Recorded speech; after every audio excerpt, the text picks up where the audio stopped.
recording and Thank you for you all attending. And yes, you are not being deceived. I really did title this particular this particular live, another live about sinners. Now, I will say this: there will be spoilers. There will be my own interpretations of hey girl, hey. Um, there will be interpretations, there will be analysis. I got big feelings. So if you have anybody who has seen the movie, if you have first thing, if you have anybody, if you are in this room and you have not seen it, there will be spoilers. Right? There will be spoilers. I cannot account to anything else outside of that. There will be spoilers, right? And I will personally say that I have seen it twice. Actually snuck off and actually snuck off and saw the movie by myself. And then for Mother's Day, I took my kids because all I want to do was to watch Sinners and be left alone. That's really all I wanted. And Aries, you're completely correct. She said it's deep. People are looking into all the symbolism. I think that and I'm so glad you brought up symbolism already. I think that for what Ryan Coogler has put forward, there is so much symbolism. There's so much of it, and I feel like I need to watch it one more time. I feel like I need to watch it just once more. But as as the world saw from my TikTok page a couple days ago, from my infamous kitchen and my cup of coffee as my iPad is charging, uh, I said there was a moment in the movie where Remick and the two vampires that he changed, right, asked Sammy to come outside. But this is just like kind of like right after, right, the as I like to call it, the portal or the reconciliation scene, right? And from that reconciliation scene, everybody's on a high. We're doing well. We it's love. It's a vibe, right? It's a vibe. Um, and Remick asks Sammy to come outside, right? Again, the vibe check is not there. And at the same time, Sammy was willing to go outside with them people. And again, I was drinking my coffee, minding my business, right? Um, the thing that I'm still grappling, hey nephew, the thing that I'm still grappling with is Sammy's willingness to go outside, to be given up, to be sacrificed, if you will. And especially with what we are encountering now as Black folk as it relates to not just politics, but the assault on everything Black. And Aries, I think it's deeper than, I think you're on the right track with that, but I want you to kind of, let's dig a little deeper into cultural vampires, because what does it mean, right, to be a cultural vampire? Nephew, feel free to share the live to whomever you feel need to be in here with us, right? Uh-oh. As I told you, I was charging my iPad. We just gonna have to believe the Lord here in a minute because I don't want it to slide no more. So the thing that got me was when Sammy was willing to go outside with these folk and be subject to whatever it is that they were going to subject him to. And again, people who know me in, hey girl, hey. So people who know me in my second life know that I am a poet, I'm a writer, I'm an essayist, I am a social critic, if you will. And the one thing I could not let go of, and I think that's the right phrase. What I could not let go of is his willingness to go out, to have what Delta Slim told him was that internal matter, that internal knowing for folk who didn't know folk who would not know how to handle it, or two, even recognize what it is. And even going back to Aries' comment about that cultural vampirism, like what does it mean? Like, what does it mean to be a cultural vampire? What does that really mean. And I think that from the revelation I had again over coffee a couple days ago, right? There is a portion of you as a Black creative that will be subjected, right, to that level of to that eternal question of, will I own my Blackness in this space? Will I give over this gift, this knowing, to this particular system, to this vampirism, if you will, in order to be successful? Now, I said this months ago, because I've since fallen out with this person for obvious reasons. That she told me, and yes, she is on this app. No, I'm not gonna give her name because you don't. I was taught you don't name a Hank. That she told me, and she told me this 3 times. Catch that. She told me this 3 times that I was going to have to decide if I was a Black writer or a writer who happened to be Black, and that offended me to the level I wanted to hit her in the face.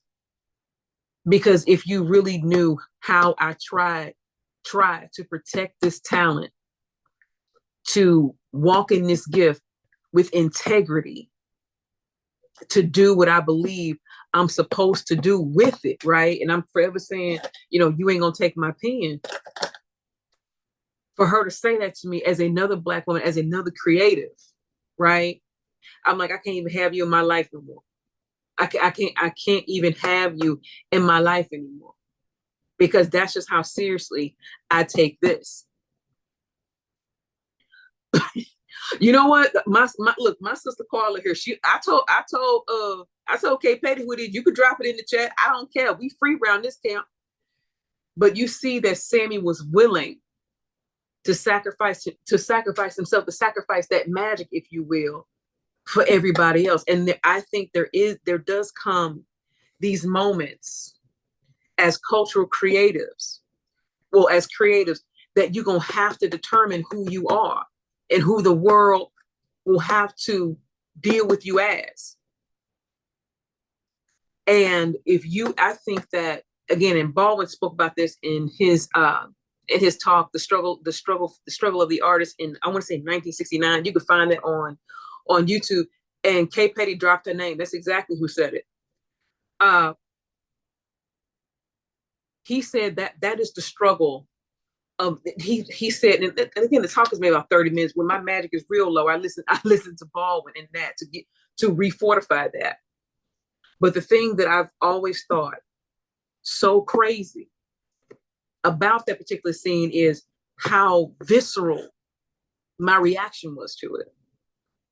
That Sammy was willing to go, right? To go. And it also backflips onto how some of us in this collective, we don't need the artist until you need the artist. And there go Magneto, aka Navi. That you don't need the artist until you need the artist.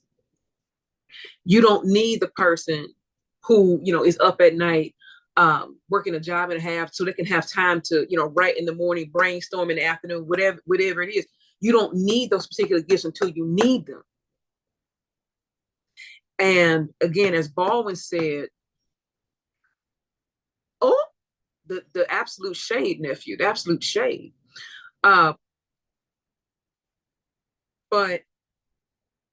I didn't expect my reaction to what Sammy did to be so visceral, because I've had those moments where I've had to decide, right, if I was going to be a Black writer or a writer who happens to be Black. Now, again, in being transparent, I am a Black writer, right? My lens is Black, my pen is Black, my life is Black. This is what I do. And I bring all that to blank pages. I bring that into rooms. I bring that into wherever it is that I'm at, right? So wherever the Black girls show up, Blackness is now there. And to see Sammy, even in that seed form, again, we see Sammy as a young man, possibly around between, let's say, 17 and 20 in the first part of the movie, and then as the movie ends, we see him, right, transform into Buddy Guy, right? Having done all these things with this music. The thing that I grapple with that I consistently have to guard is that temptation to say, okay, you know what, I'll just dial it back some. I'll just be less than. I won't show up as Black in any space that I'm in. And that, you know, reconciliation, that realization over coffee, you know, in my, you know, in, again, the world famous kitchen is what drove me to this. It drove me to this. And there go co-host. Co-host, I know you resting, but so you don't, I'm not asking you to come up. I know you resting. But that is what drives this portion of what I believe I've been put on earth to do. And the one thing I also want to pull at, right, is this idea of sacrifice. And again, you can see in the and this is again my favorite song from the soundtrack, because the center soundtrack gets heavy rotation through Apple Music through it. But because it's some power on I lied to you. I can't explain it. If you're Black, you already understand. But it's some power on I lied to you. Again, I had to lean back for the other recording. And I want to talk about this idea of sacrifice. We see that happen with Smoke, right? And I'll get back to Smoke and Annie in a minute. But this sacrifice that you keep seeing that is throughout the movie, right? And the obvious ones are, you know, the sacrifice of life, blood being the representation of life, or the loss of it, right? But I'm talking about sacrifice as far as what people give up to do what they want to do, right? So we see when the movie opens that Sammy is out in the middle of a cotton field picking cotton. So we know that his family has a very agricultural bent. They're probably sharecroppers, you know, farmers, people of the soil, as Dr. Vivian Ayers, who is Felicia Rashad and Debbie Allen's mama, who will soon be 102. What she said, right? And I too, my family are people of soil. That doesn't bother me. That doesn't bother me. And what is so powerful about that is, in that scene, I remember my mother telling stories about how my grandmother picked cotton, and how there had to be a quota that was met before they did anything else. That you just couldn't, you know, go play or whatever. You had to get this part done before you did anything else. And we see that Sammy was, because of what he loved to do, catch it, because of what he loved to do, he went ahead and sacrificed that time, that sleep, whatever. Child, the lighting in here is atrocious.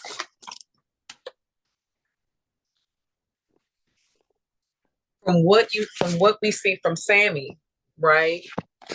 He sacrificed sleep, presence of mind, probably, to go ahead and pick how much ever cotton, to go ahead and go with his cousins and go play guitar. A lot of us don't really, I think, appreciate when our parents and grandparents tell us things like that, which is to me essential, that we keep giving respect to. I know the new thing, right, is to kind of disparage, you know, what the elders say, and kind of dismiss that. But in the stage and game that we are in now, we need their voices more than ever. So again, Sammy sacrifices his time with his family, doing whatever else, sleep. Because again, he was out there picking cotton before the sun was up good, as my grandmother would say. But at the same time, child's going to be what it is for this screen. The Lord gonna bless with a bigger desk, I promise. So in that, we see him doing what has to be done before doing anything else. And then we see problematic Stack and Mary we see that Mary tells him that, I wanted to be with you. I didn't want no wife. I didn't the life that you assigned to me is not the one I even wanted. Well, I could really get into that. I could really get into that. But Stack tells her, I knew, for what, because real gangsters move in silence.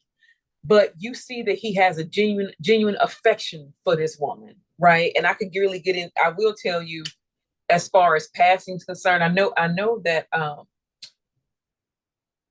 the actress who played Mary, I can't think of her last name right now, but I know her first name is Haley. Oh, Steinberg. I think Haley Steinberg. So you see in the life of Mary what passing looked like for women who look like her. And again, if you look up Haley's family, child, she has family that are Filipino. She does have black people in her family. I think her mom's Jewish. So I mean, she's a little bit of everything, right? And another book that is good that I'll reference kind of here and there throughout this particular live is actually Passing by Nella Larson. I cannot recommend Passing enough. I actually had my oldest asked to read that, I want to say last year before last. And after she read it, she watched the Netflix movie. And she was like, Mom, was it really like that back then? I said, yeah. So when Mary moved through her life, sacrificing her blackness, right? For her own personal safety, not because black folk would have killed, but white people would have killed. I was unalive because the TikTok streets and whatnot.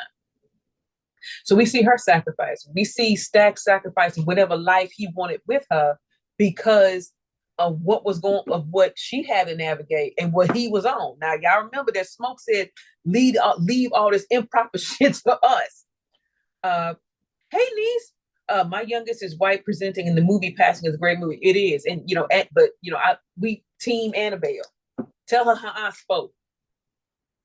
So we see Mary sacrificing, right? We also see because I ain't no cool way for me to do it. We also see the dynamic between Smoke and Annie. And I think that is the most powerful of those sacrifices, right? And you have to be a person of a certain age to really appreciate their dynamic. Now, a lot of us, I think, this is just my Black conspiracy theory. A lot of us, I think, believe that when our grandparents say, they've been together 30, 40, 50, 60 years, and y'all know that because of the stories I tell on this part of the internet, that not everybody's marriage was happy, right? Because there was some skillets involved, sometimes some pistols. It'd be crazy sometimes.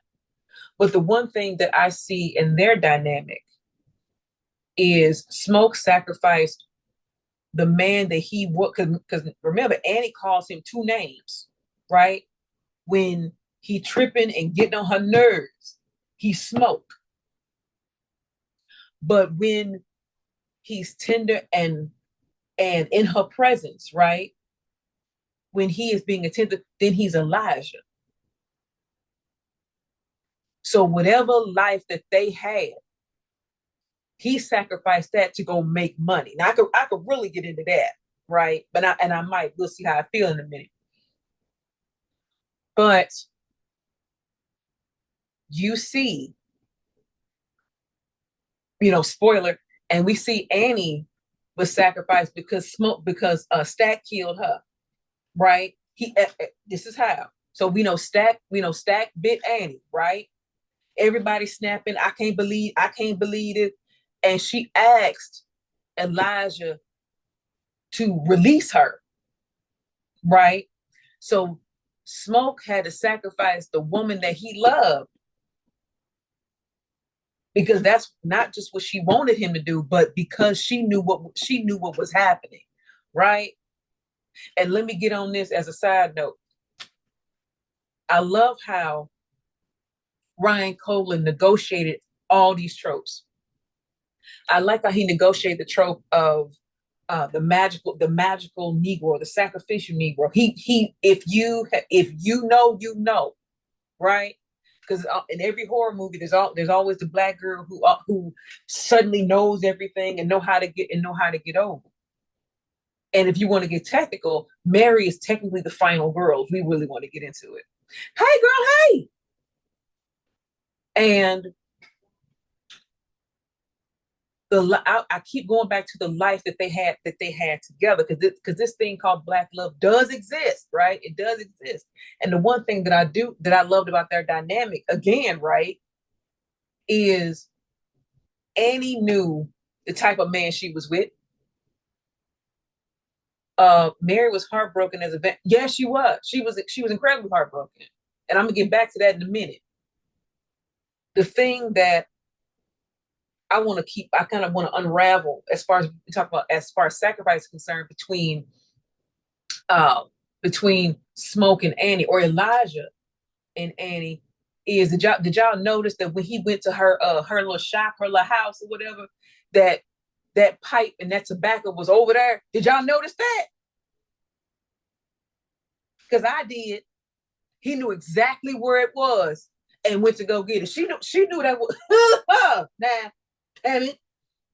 She knew that was she knew. Look, I could really get into that, and I'm gonna touch on that. I'm gonna add a little bit of gas to that.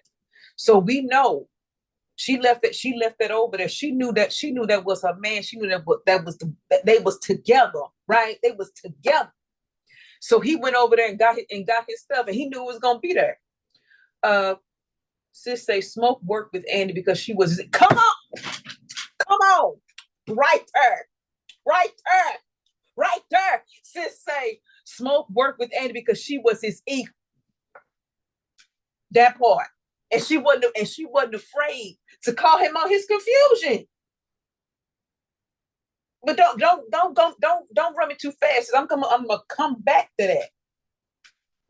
So then, as far as sacrifice, we also see that between Bo and Grace, right? I'm gonna be honest, y'all. I love the dynamic between Bo and Grace. I really do. And also this movie, uh, no, this movie forced me, nephew, put the jail number out, because y'all know I don't do prison numbers. I don't do prison numbers. So I need that person gone. I can't do it. Uh, the thing that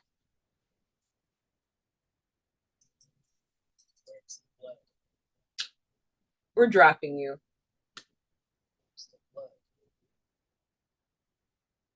Jesus is King of Kings.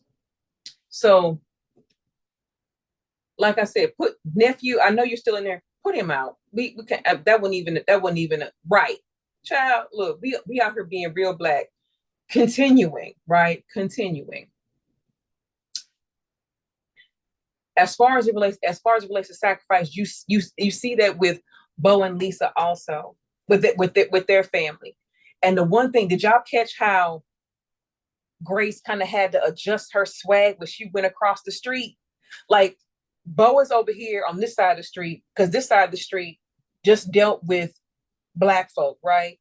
And then because Lisa was over there, and Lisa had to go across the street to get her mom, right? So she goes to get Grace. Grace comes back. And did y'all see how this the subtle way she kind of had to carry herself from dealing with the white folks, come up here dealing with black people? Did y'all see that? And this movie also forced me to, because again, my people are from, I'm trying not to have the accent activate, but I make no promises. My people are from Mississippi, right? And from all the culture that I know of, from where my mother grew up, my daddy grew up, and the Native American territory that the part state, for the part of the state that they were in, right? I didn't know that Mississippi has such a high population of Chinese people. I did not know that.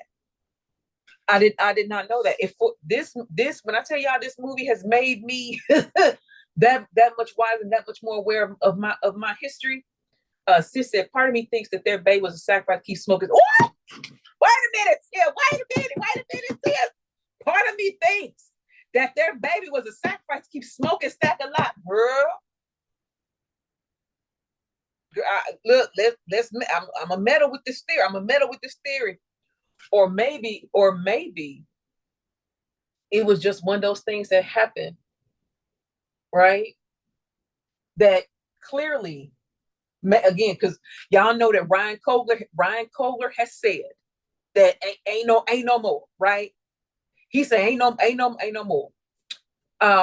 So these things I must state are from my own analysis, my own imagination. Ryan Coogler has not said anything at present that there will be any other universe around this. So this is just my imagination. But I'm thinking maybe it just happened in that broke stack. I mean that broke smoke. Because again, Stack tells Sammy, right? Stack tells Sammy that it was Smoke who unalived their dad because their dad was incredibly abusive, right? He was abusive.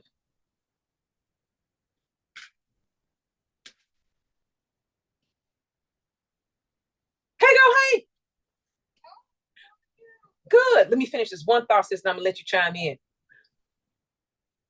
We know that Smoke allegedly, supposedly, according to the movie, unalived their dad, who is Sammy's father's brother, so Sammy's uncle. And I think that the loss of the baby broke him. And that's why he left. That's me. That's my Black Sinners conspiracy theory. I think that she lost the baby because the baby been gone a while. They've been gone at least 7 years, right? So I think the baby broke Elijah, and then Smoke was born, probably after the war, right? And then that was as my daughter said, Canada Bank. Go ahead, sis. Okay, so this is why right. One was Stack, and that's something they recall from kids. Mm-hmm. Because remember when he showed back up in town, right? And he said, "Well, nobody gonna be saying that they robbed Stack." And remember, they're like Smoke, and he'd been gone 7 years already. Right. So the thing about it, like, I don't know, I got raised with hoodoo, like my people practice. Mm-hmm. Okay, for real. So oftentimes when you're asking for protection for people who aren't truly, who would have met their end. Right.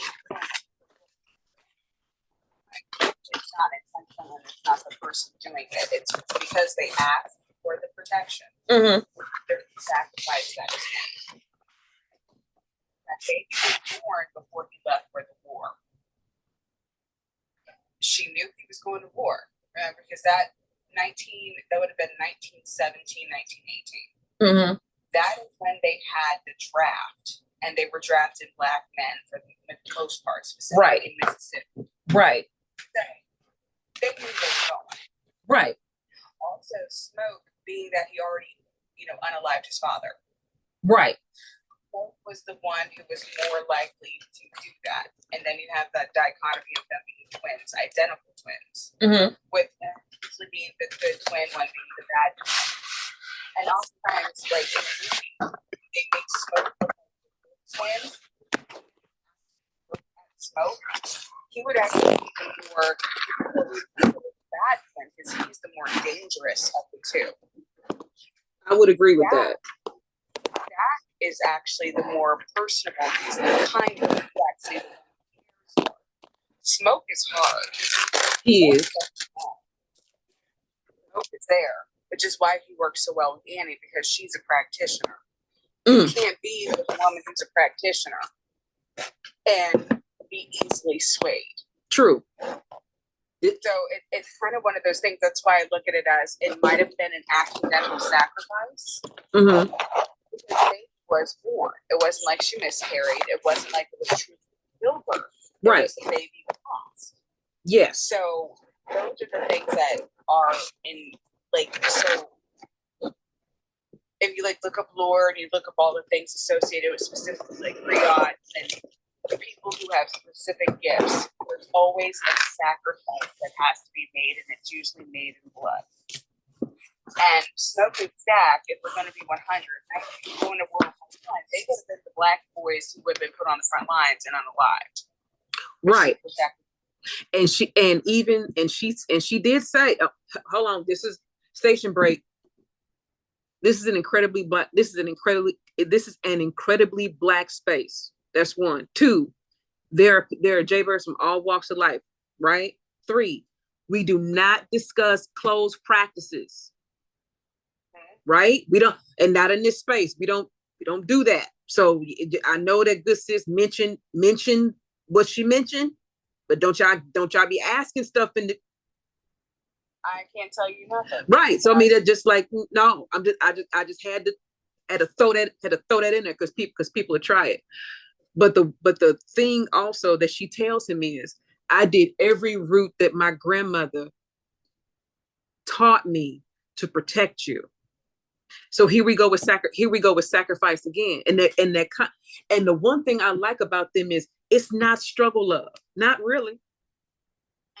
It's because it again, this is just my assertion from my analysis and my years of being on planet Earth. Annie let him go.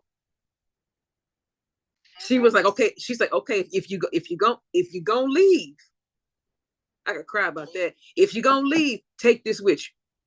If you're gonna leave and go out here with these crazy people, if you're gonna go out here with these people, take this with you. And he either loved her enough or respected her, and he took it. But I also think he looked at her as she truly was who he wished he could have been. I would agree with that. Because she didn't care. Remember? Mm-hmm. He said, I ain't taking your dirty money. Your money got blood on it. Mm-hmm. And he goes, oh, money got blood. She goes, no, you don't understand. And I think he admired her strength and her refusal to assimilate. She refused to bend her will, any of her morals for money. She wasn't going to bend. And I think he admired that about her because that's something that you see throughout. Everyone had admiration and they listened to whatever the F Andy said. Yes. Nobody questioned it. And it had nothing to do with Smoke. It had to do with her. He always deferred. Now let's pull a little bit at that.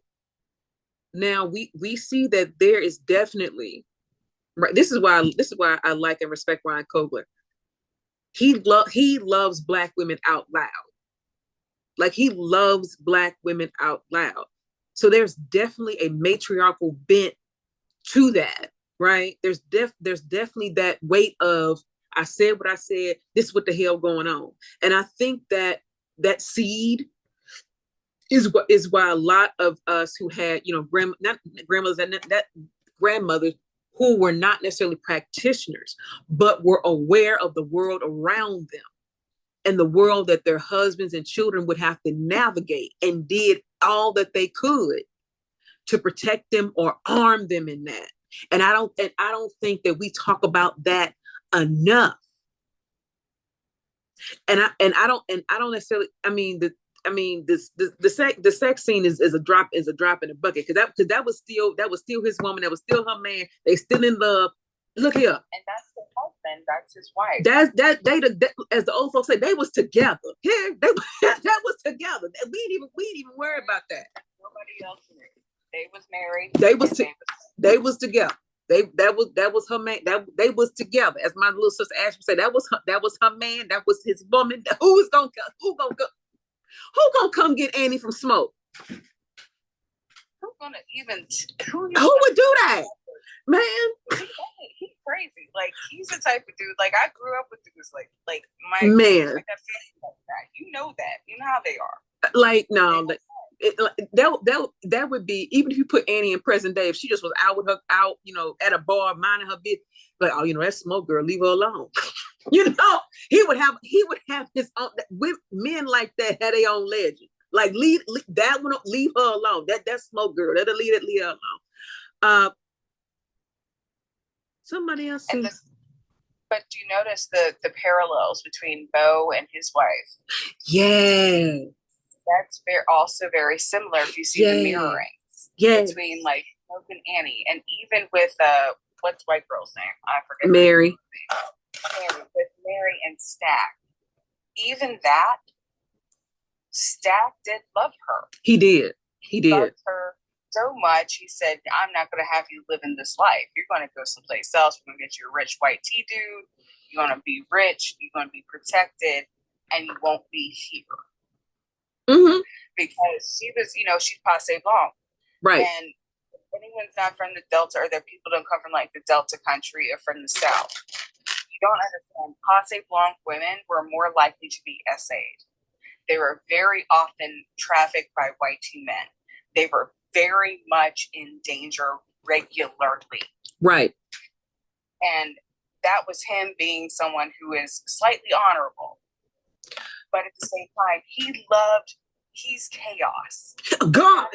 Oh my Jesus, girl. Who I knew if we can look since we grown, I knew when the movie opened and he had that red fedora and that bright ass suit. I'm like, oh, this is gonna be he an issue. He an issue. He gonna be a problem. Nope. I don't want no parts of it. Look at you. But again, Stack is what humanized Smoke. Yes. Without Stack, Smoke doesn't make sense, but Smoke makes sense even without Stack sometimes. Or Stack makes sense without Smoke. Smoke makes no sense without Stack. Right. Gives him that humanity. Stack makes him real. He makes him seem less scary. Stack is scary, but he's not Smoke scary. Right. I mean, let's just pull a little bit at that also. I think that, again, going to this idea of sacrifice, right? This idea that, and I think you see this a little bit in Get Out also, that there is this acceptability, if we can use that word, that Black men can have in certain capacities in certain eras. So we know that in this particular era, right, Elijah, aka Smoke, right, is a man that has grown up in the Deep South under segregation, under the threat of death on a regular basis because of the Klan, right? And not just the Klan, but his own father. Because from what the twins said, that their father was abusive, and I think that he was a drunk, I'm not sure, but he was just very abusive to them, and you don't hear anything about their mother. That's another thing, but we'll get back to that in a minute. But we know that Mary's mom was kind of like a surrogate mother to them, but they don't mention who their mama is. And I think that strong silent type, to borrow white phrasing, is what a lot of, I think, some Black men see as a traditional man. But it was just like you said, sis, it was Stack that humanized Smoke, and also Annie that gave him a place to continue to be human. And her meeting him where he was in her power, in knowledge, not just knowledge of self, but knowledge of him. You can pull all that shit with people in Chicago, not with me. Because I know it, as my mom would say, I know you. The fact she pulled that blade, I wasn't even surprised. I didn't even flinch. I was like, yeah. Yeah. Mm-hmm. But I have a theory about that, and it's something I've noticed, and I only go from my family history and stuff like that. How much you want to bet Smoke and Stack's mom did not make it past their birth? I thought that. Yep. Especially because Mary said that I think they were something was going on with the birth. Breech, baby. Yeah, they were breached. So something was going on with that. So how much you want to, and that's one of the things I noticed. Remember the thing that your daddy ain't hurting the little ones, right? Mm-hmm. And that's such an interesting thing to ask, because most men aren't going to ask about the little ones. They ask about him. You know, your daddy ain't doing nothing to you, right? Like thinking of at a certain age, boys and their dads, they be fighting. Girl. But talk about the little one. But then it's like, I wonder if he punished them because he thought they took away his wife. Probably so. And that happened a lot.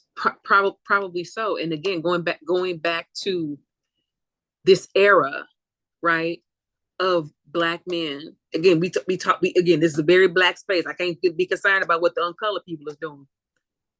For that type of Black man to be exposed to continuous trauma, it will harden you. And I think that just like you said, sis, that there is a hardness to smoke. And I think one of the reasons why I was drawn to him is I'm like, I see my dad in that.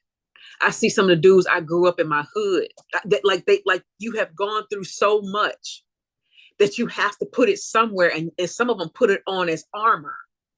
So because you see smoke is the protector, smoke is the rider, smoke is like, look, like, but even when he's talking to Sammy's like, look, y'all left, so I'm leaving too. And smoke was like, yeah, you can leave, but go to Mount Bayou with the proper Black folk. Leave all this improper shit to us, girl. I hollered when he said leave all this improper shit to us. And if you come back here, if I find you out here again, I'm a whip you. Right. And because that is a protector behavior. Right. So he was the best for him. He didn't want him, you're gonna be in juice, you're gonna be doing all sorts of, and he thought he was giving him I want you to be the good kind of Black where you might be safe, right? Ooh, can we talk about the good kind of Black? Cause what is it? Because what is it? Myself. I don't know. I don't proclaim to be a good Black woman. The world killed them too. But in going to, I want to expound sacrifice going into relationships, because the one thing I saw again, I feel like I need to watch it again to get the rest of my analysis together. But the one thing I see, this overarching theme, right, is love. But before I get into that, I'm gonna lightly touch on Remick, because this is from a writer standpoint. This is what I see, especially now. I don't know if Aries is still in here. That she spoke about the cultural vampirism, and I put the quote up on my page. I'm gonna say yesterday, day before yesterday, where I said whiteness doesn't care who uses it as long as it's used. Now notice when Remick and them two other white vampires, they came to Club Juke, and Smoke being Smoke. Hey, y'all playing? I mean, like what the fuck going on here?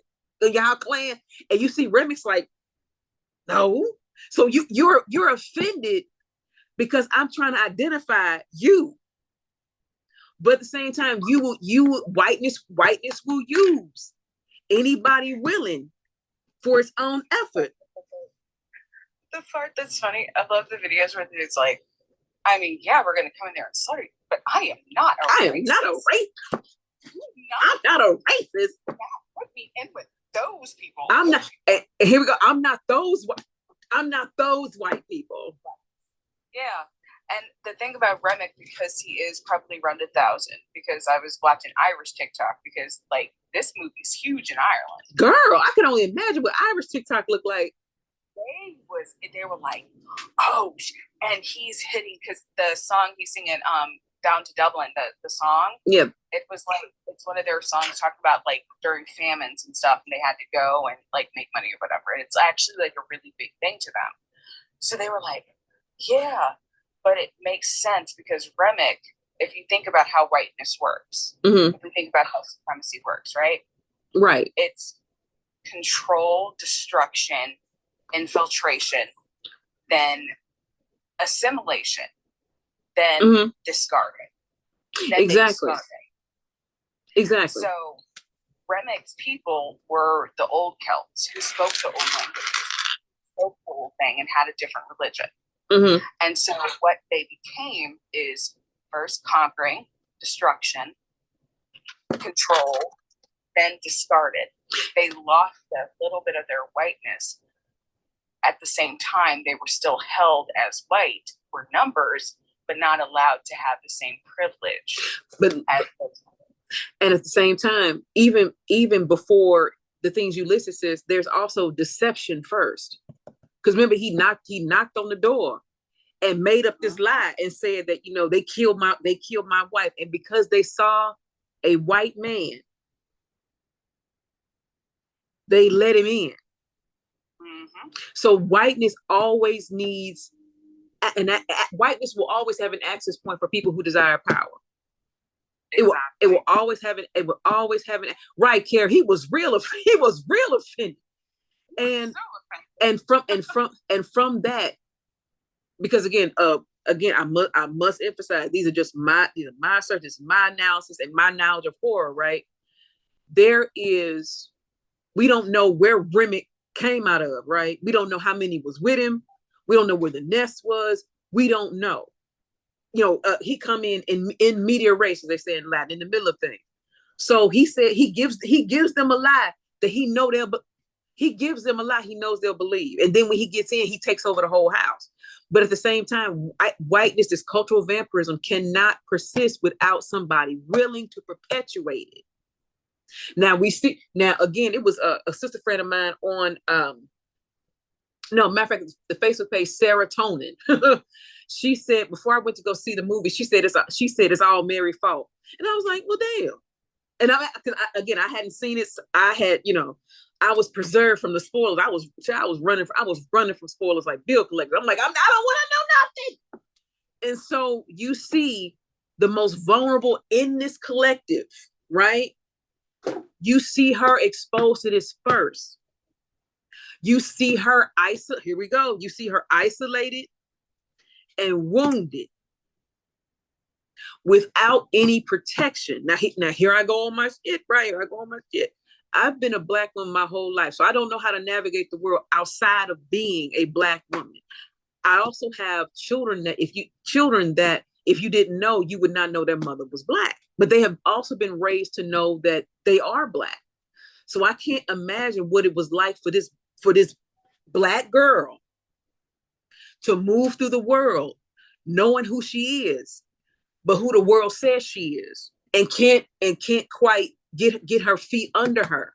So that leaves a door open. So now, because she loved this old chaotic ass man, so she gonna follow him everywhere. We know the iconic scene at the train station. You put your tongue in my cooch and it's so hard. I thought you had changed your mind. So she gonna follow this chaotic ass man everywhere. Now again, I can't get into all the power of the railway station. I'm just gonna say this: understand that she was really risking Stack's life by going over there to talk to her, and even revealing that they had sex. But she wasn't, though. Right. Remember, because everyone there outside of Remick and the two white folks who ain't from there, right? Everybody knew she was Black, but she looked white. Okay, so, and I only say this because I got family like that. Like my dad is one of those where if you're not Black, you don't know. Right. And so Black people know Black people. White people don't know Black people. Now right there, sis. Not that right there. There was a book that it's Magneto. I done got my strength a little bit. So there was a book called White Like Her that was out, I want to say about maybe 10, 15 years ago, where Dr. Gail Lusick, she writes about how she found out that her mom was PASSÉ BLANC. But they grew up in Ohio, and she just didn't know. And what happened is she was a teacher before she went back to school. So she said that her mom really didn't talk about her time, because her people are actually from New Orleans. So she said her mom didn't really talk a lot about her family growing up. So she was like, well, I want to know. So she So she contacted the Bureau of Vital Statistics in Louisiana. I'm trying so hard to keep the accent from turning on. I know I'm gonna fail for too long. And they sent her mom her birth certificate. And on the birth certificate is a big C. So she's like, what is this? So she calls the Bureau of Vital Statistics, like, I got my mother's birth certificate. There's a C on it. What does the C mean? And they said the C is for colored. So her mom had been passing her entire life. And when she confronted her mother about, because, again, Gail's been raised white. Her dad is white. She grew up in a white neighborhood. And then Gail said what started to make, what began to click for her was her mom always went to bed in like a light dusting of makeup. She always had a hat. When she drove the car, she had gloves on. So when she asked her mom, what's this about? Her mother said to her, you can't tell anybody. What will my friends think? She said, you can tell people after I'm dead. So my mother is actually from Mount Bayou. So I was like, Ma, I need to show you something. She said, what is it? I said, Mama, look at this photo. Because again, as you said, it says black, no black. So I said, Mom, look at this book cover. She said, what is it? I said, Mom, this woman said her mama was passing for white. Can you tell? And she said, you got another picture? I sent another picture. She goes, oh yeah, she black. The name of the book is White Like Her. And I stared at it. I was like, wait a minute. But then when Gail showed other people, I'm like, oh yeah, she black. Because in the nose, the lips, I'm like, oh yes, that's a black girl. So even in that, whiteness still will weaponize. Again, all it needs is the door for access. So you see, Mary's like, I don't, you see her black turtle like, I don't need y'all motherfuckers. Wait a minute.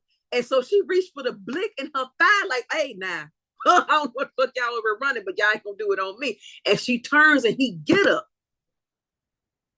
Now, see, blackly speaking, should she have turned her back on a group of white folks?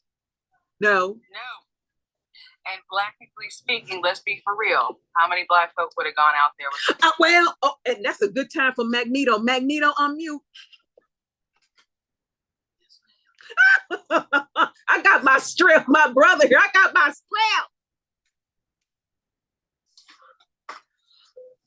Because Navi, I know you have large feelings about this movie. Large feelings. Yeah, I do. I loved it first and foremost. I loved it.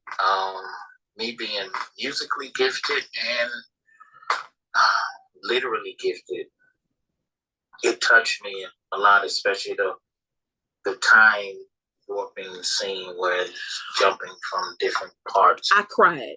Of time. I cried. But I think for me, the scene that really hit me the hardest would be when his father kept trying to get him to put down the guitar. He wouldn't. Come on, the sacrifice. Come on, talk about it, Navi. Talk about it. Talk about it, sir. Because his father was trying to get him to give up, turn in his gift, and turn it over to Jim Crow Jesus.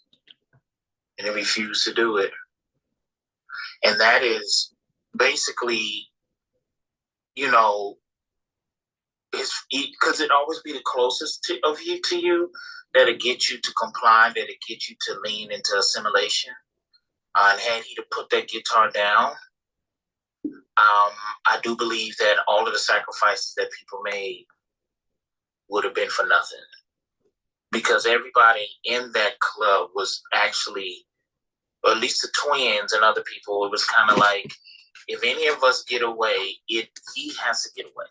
He has to continue this gift, because the vampires, they represented assimilation. Mm-hmm. That's why they were all dancing, the Riverdans out there, once they all got bit. I mean, it was lit. The music was lit, but it's still... Navi said the music was lit. Not the music was lit. The Irish jig was chicken. I can't stand you. He said the music was lit. It was, but it was a direct representation of assimilation, which is something that we've done throughout our history here. We create an art form or a way of expression that we hand it over to the oppressor. All of our musical inventions, whether it's country music, blues, bluegrass, R&B, hip hop, whatever it may be, the way that we dance, like break dancing and things like that. We create it, we develop it, and it's all comes from pain. Right. Our expression in this country is a traumatic response, right? You need rhythm. Because as a people who's going through so much, if anyone understands how realities work according to frequencies.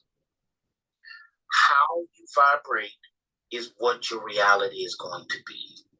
The lower your frequencies, the more negative your life is going to be. And then those entities that dwell in those lower frequencies will be able to touch you. They will be able to do some things to you. The higher the frequency, the safer you become. And in order for Black people to vibrate on higher frequencies, because that's why everybody is so attracted to us. Come on. Despite all of the things that we go through with the, unaliving each other and the red pill goofiness and all of that, we still vibrate on higher frequencies than most people on this planet. And so they gravitated to us like moths to a flame. Mm-hmm.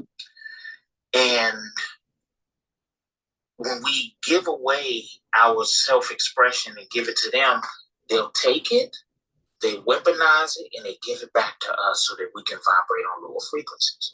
That's why hip-hop turned to gangster rap. Because when we handed it to them, even like LL Cool J, right? Mm-hmm. You know what I'm saying? When you listen to his earlier music, it didn't make you want to go out there and beat nobody up or put a pew-pew on their face. That's true. It made you want to dance. Mm-hmm. Like even the R&B. When you would listen to R&B, you wanted to be in love. Right. Come on now, like even Jodeci, the gangster Jodeci out in the deserts. Old school. Come on. You wanted to be in love. Well, right? I mean, I look, if we could really talk, Drew, that early Drew Hill, if you have beauty by Drew Hill, Beauty by Drew Hill will get a woman pregnant. Beauty by Drew Hill will get a woman pregnant. Look at that. Look. Drew Hill, Boys to Men. Come on. Drew Hill, Boys yes. to Men, Take 6, After 7. Tell him, Nabby. Tell him, Nabby. Like that music from the 80s and 90s. Oh, girl. Make us all feel old. H-Town. Make us all feel old. Thanks, Sil. Yeah, the H-Town intro. Let me. All of that. Tony Tone. It's our anniversary. Girl. Angelo, Jill Scott. Come on. All of the Angie Stones and all of that. That music was high vibrational. Mm-hmm. And what do? We turned it over to the oppressor, and he weaponized it, and he gave us back these hoes and Lord. It gave us Drake. The fuck? Exactly. I said it. It gave us Drake. What can we do with Drake?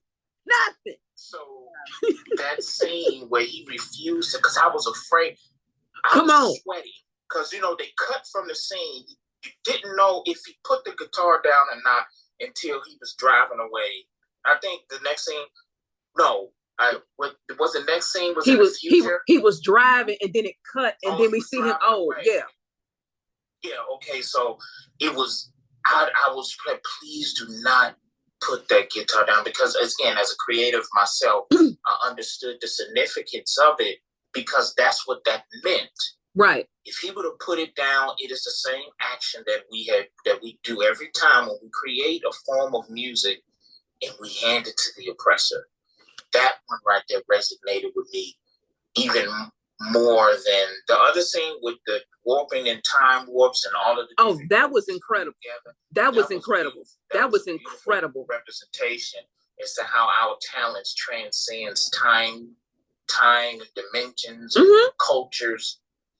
But that part where he refused to put that guitar down, and then the other part when they came to him and it was almost time for him to, his last breath, and he was like, "Hey, you could live forever." He was like, "You know what? I'm good. I'd rather just let this." That too was accepting martyrdom, accepting your mortality, because that is the only way you respect the sacrifices that the ancestors have done for us. Fam, we are gonna get back. We are gonna get back to that. We doing something. Just hang in back. Get a snack. We're gonna be here a minute. Get a snack. Get a snack. But I wanted to also point out the thing about it, when Remick was doing his whole dance with all the people that had been turned, right? The thing about it, even if he'd wanted to get access, right? Every one of those people was dead. Every single one of them is not alive. So the very essence, the very thing he wanted to absorb was already gone. The essence of them as people had already dissipated. So no matter what, he was still grasping at the bones. There was no meat there. And he knew it inside himself because he himself is dead. And remember when at the end, when Preacher Boy goes, "No, I'm good," right? Think about it. How significant is life if there's no threat of death? How valuable is your contribution if you don't have to truly make a sacrifice or truly put yourself at risk? That's the whole thing. Sacrifice is serious. And when you're talking about something like a gift like him, he's a griot. Like, that's literally what they were saying. He is one of those. His gift cannot be sustained if he were to live. He would lose every aspect of that gift because it would be dead. Because you have to have a soul. Every bit of you has to be there for that gift to stay. And that's what happens. The soullessness of the music that we have is because people have sold out. They are dead. They are spiritually gone. And even to piggyback on what you said, sis, about Remick continually having to consume, because that's what whiteness does. It will consume. And Hood Storyteller, sis, I love you to life. Yeah, it's spoilers. So if you haven't seen it yet, leave.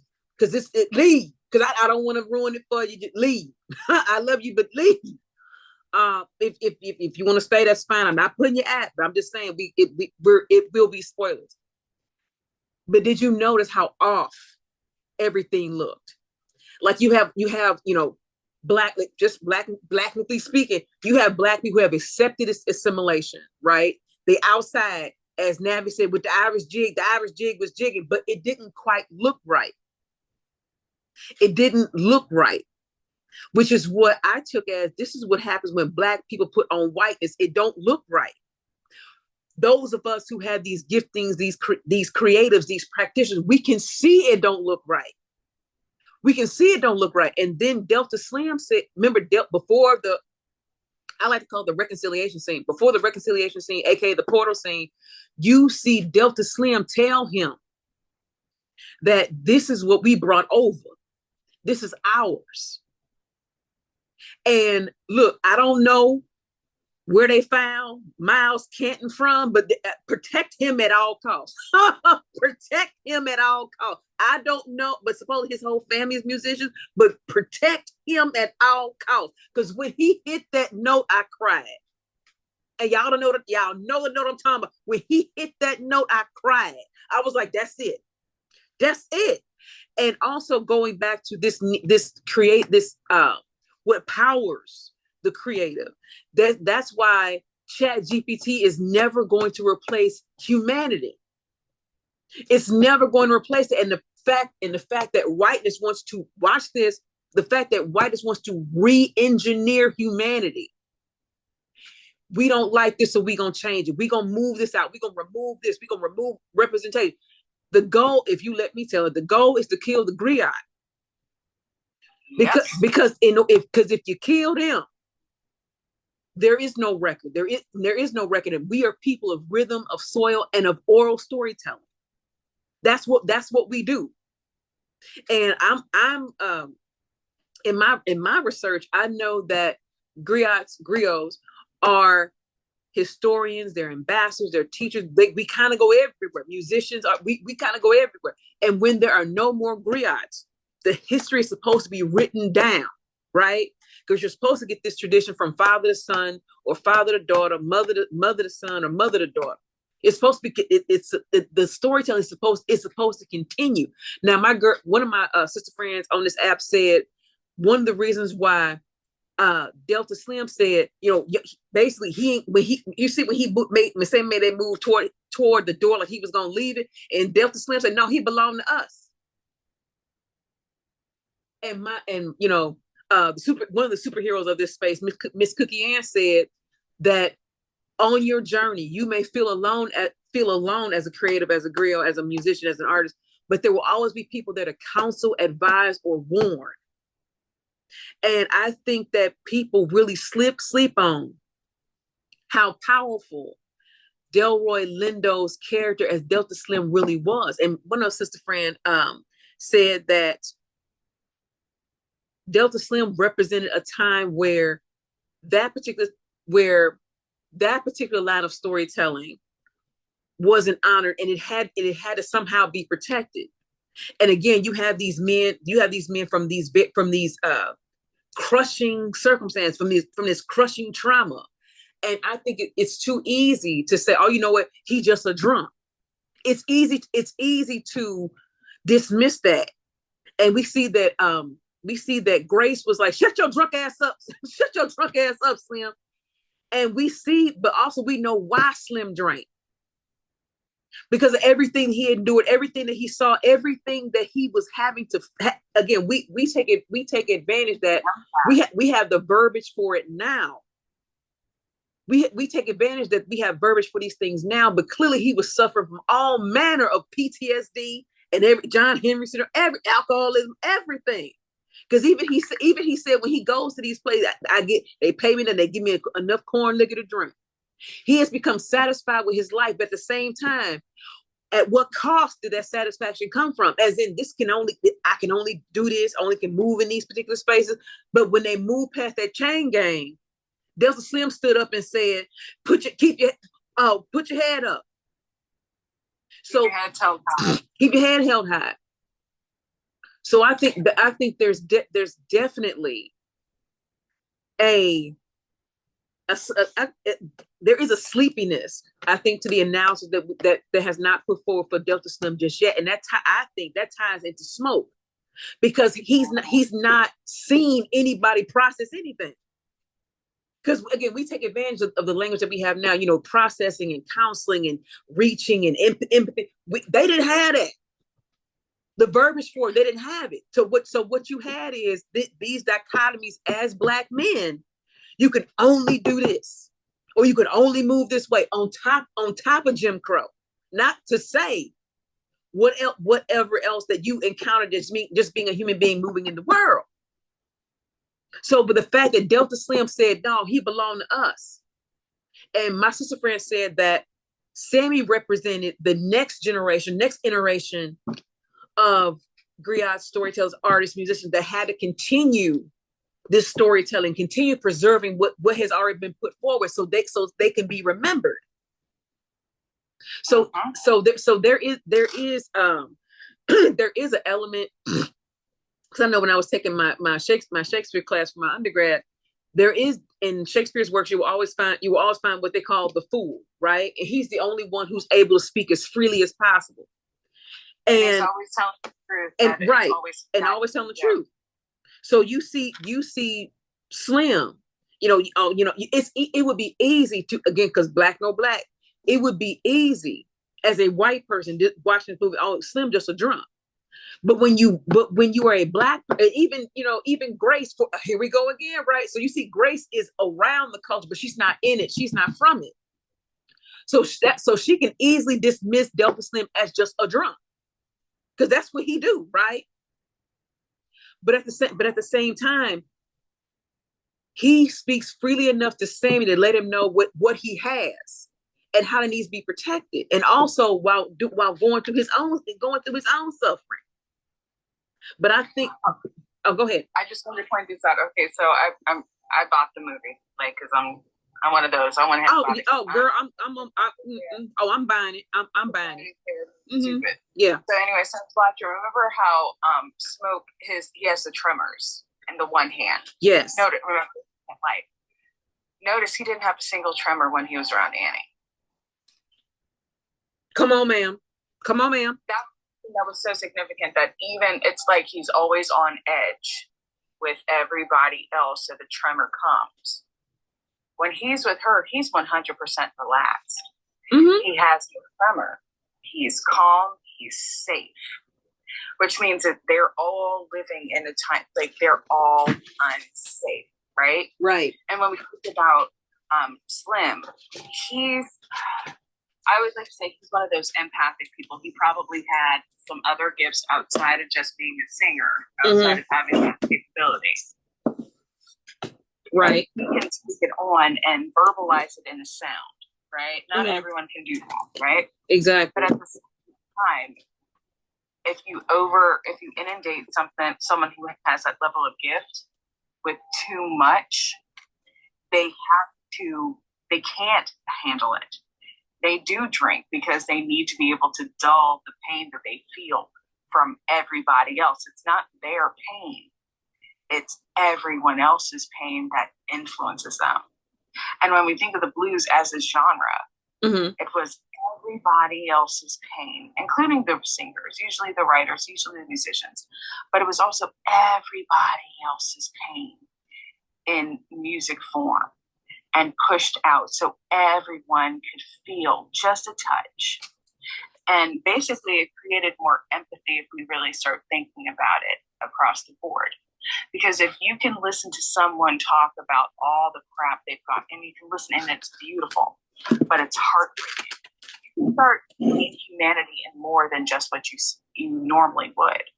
Right. You can see everyone that struggles, so it has that ability to make people feel without blatantly saying we're human beings too. It's we all feel this one, right? Right. You feel it, right?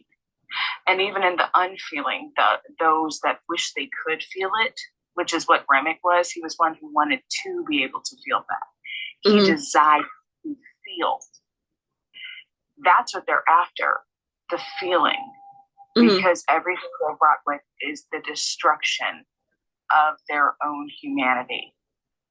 So if you're constantly, and if you think of vampires in general, they can't feel the same things. They don't get to do all these things. It's their exchange for living forever is the loss of a lot of aspects of humanity. So imagine someone kind of gives you just a touch of it and he just wants to consume.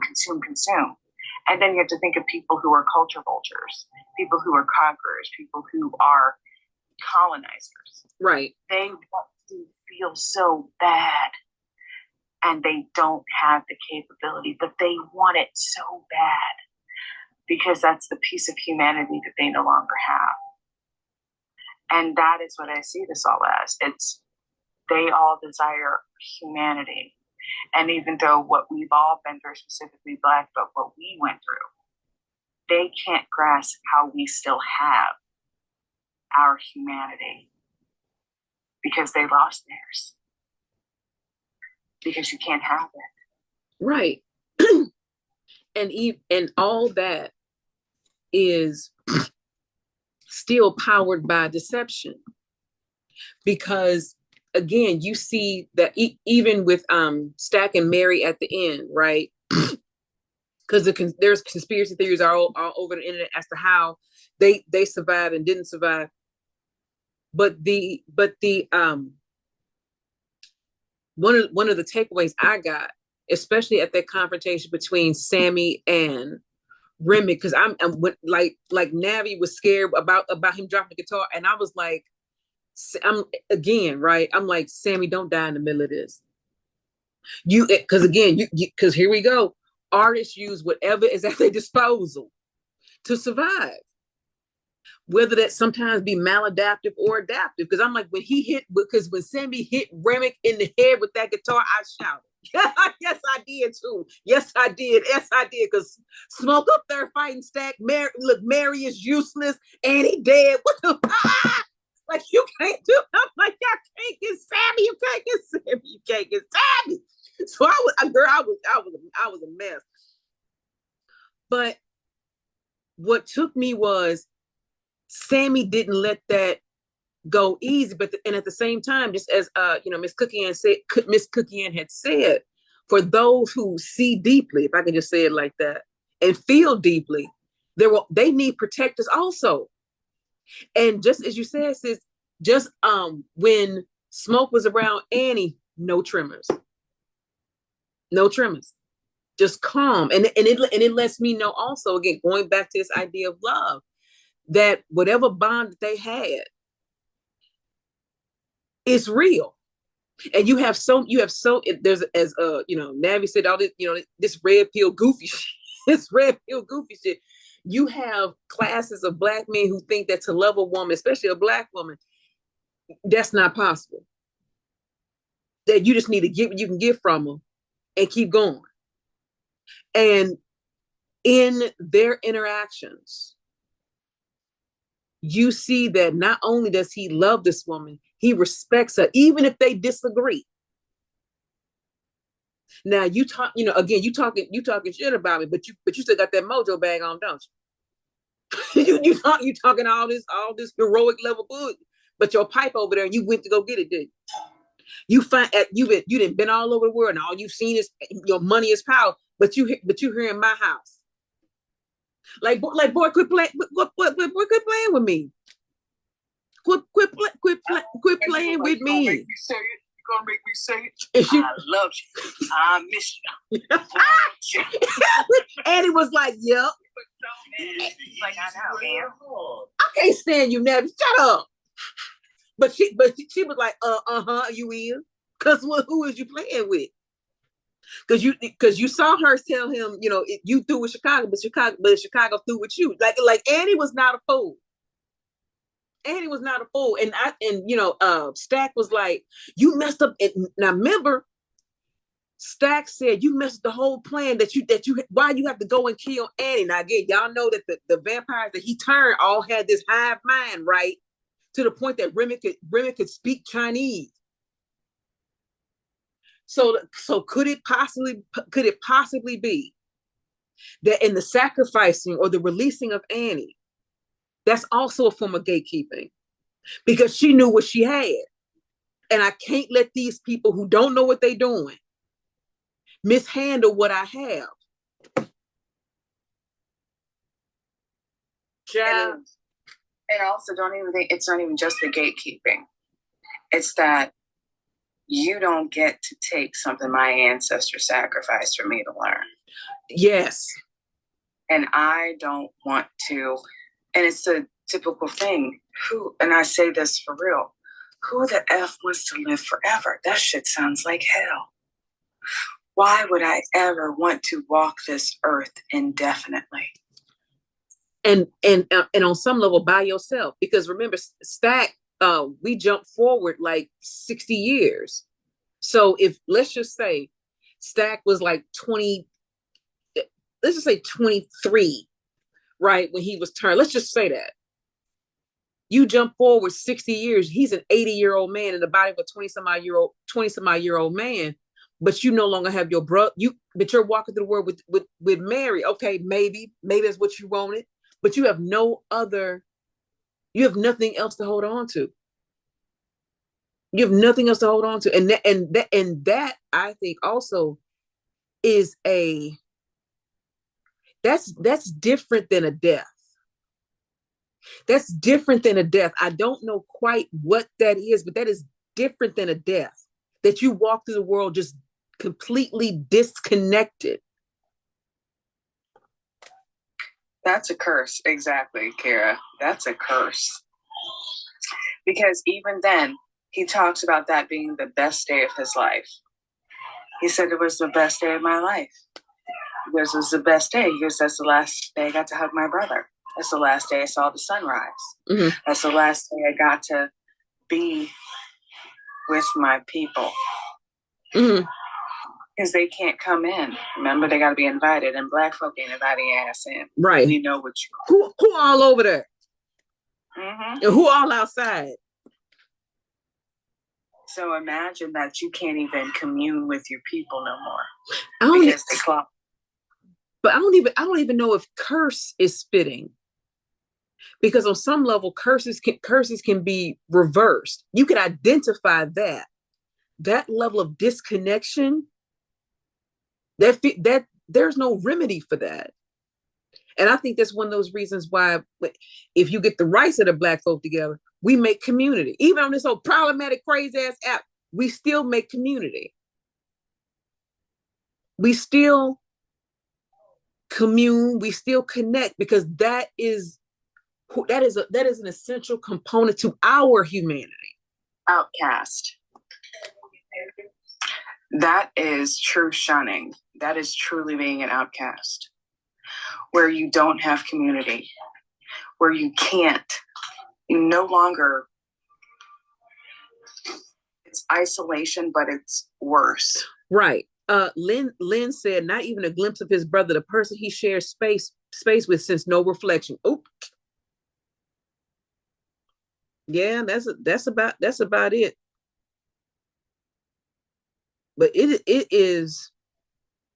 Look, let me look at my notes. I feel like I'm missing something. And I think somebody in the chat said we need to revisit how Smoke handled the death of the baby. So if we go back to Annie losing the baby, and again we focus a lot on how Smoke handled it, but we don't really delve into how Annie handled that either. But again, Annie had that connection that she not only recognized, but she nurtured. Now, again, so many of us are so quick, right, to sometimes, to our own detriment, I think, just throw away what little, if I could just say little, that our eldership has left us. We are so quick to throw that legacy away. And then we wonder why we walk around the world devoid, hungering for stuff that never fills us up. Which is why, on some level, which is I have to say, when I come on live and do these types of things, that when the subject is breached about closed practice, I'm like, we don't talk about that here. Because look, I am not a practitioner. I know a little bit. I know enough to be slightly dangerous, but I don't go around blasting that, because that's some of the last things that I was given. And I nurture that, because that is a connection that will survive beyond me, because I plan on giving that to my daughters and, if God see fit, my grandchildren. So in nurturing that level of connection, I think that makes Annie that much more formidable, and for Stack to say you ruined the plan. So again, it feels in that moment, excuse me, in that moment, Stack felt very much like a plan. And this is how. Smoke respected Annie's wish. Smoke knew who she was. Stack, he again, that chaotic ass man Mary had to have. If you let me tell it, Smoke is the protector, Stack is the hustler. If you just let me tell it, Smoke like, look, we're gonna make this money, we're gonna do it, we're gonna do the improper shit, we're gonna get this money. And Stack out like we could get the money, flip it three ways, because again, he said he was pimping in Little Rock, just out of control. But he tells his own brother, you ruined the plan. Had Annie crossed over, then what? So now these people who have no concept of who she is will now benefit from a gift they did not have, that neither sacrificed for, or had to be taught to respect, or to pass on. And didn't have the bloodline for it either. Right. So in that moment, to me, Stack felt like an op. Just in that moment, like just in that moment, and he was prepared. And I watched. He was prepared to bite and unalive Smoke, but because of what Annie left him, he was protected. Oh, somebody said something. Nephew said even her grief is man. Even her grief and Stack being the one that bite her. Man. I could that would be the only way, because he knew that would be the only way he could get Smoke to do it. If he had turned Annie, Smoke would have been like, you gotta turn me too. Because I'm not letting her without me. And it was the betrayal of Stack, but also if you think about Stack, he's the one who always kind of assimilated. My God, today. Look at who he attached himself to. He found a PASSÉ BLANC. Woo! Make them mad, Sid. Make them mad. Get them free and make them mad, man. So he found a PASSÉ BLANC who is undeniably white presenting.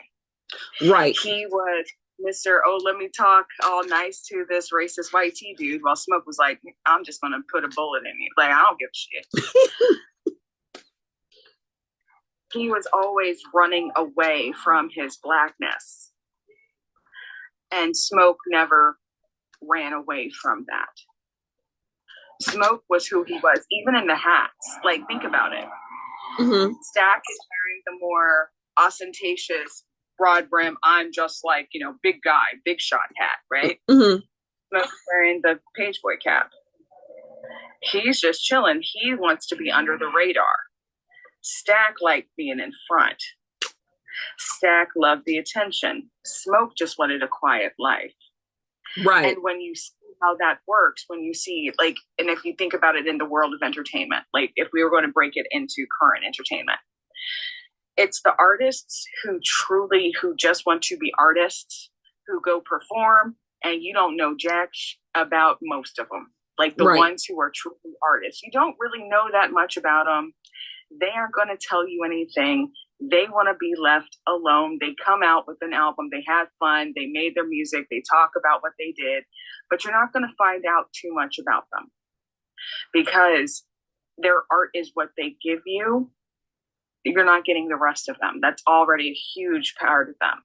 But when you have the people who are literally there for the attention, most of the time, they want their lives everywhere. They want all the attention, because at the same time, they're looking for acceptance, which when you don't have exactly the talent per se, but you do have a certain, it factor, that attention is what feeds you.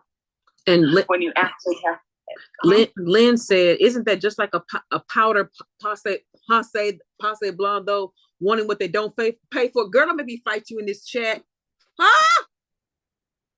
Who? Uh-huh. Who? Jesus.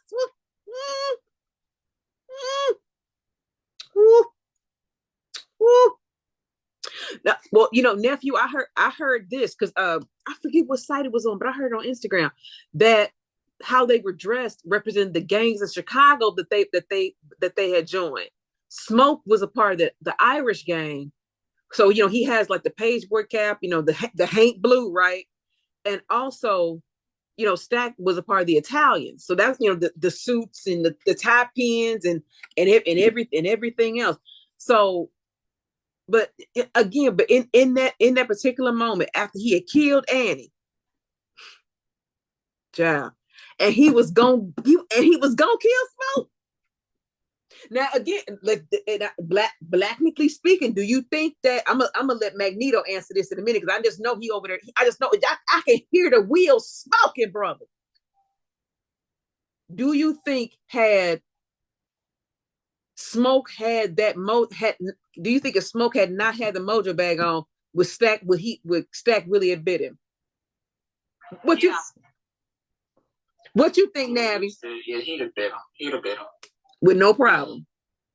Well, no problem. Yeah, I don't think the lack of him not biting him had anything to do with brotherhood at this point, because he wasn't himself. And that's the thing that you have to look at it. He looked like his brother, but he wasn't. And he that's was a vampire. He was. And that's what Annie told him. Annie told him that that's not your brother. Yeah, he was Remick. So to even expect for him to respect, you know what I'm saying, to respect the history is just kind of a fool's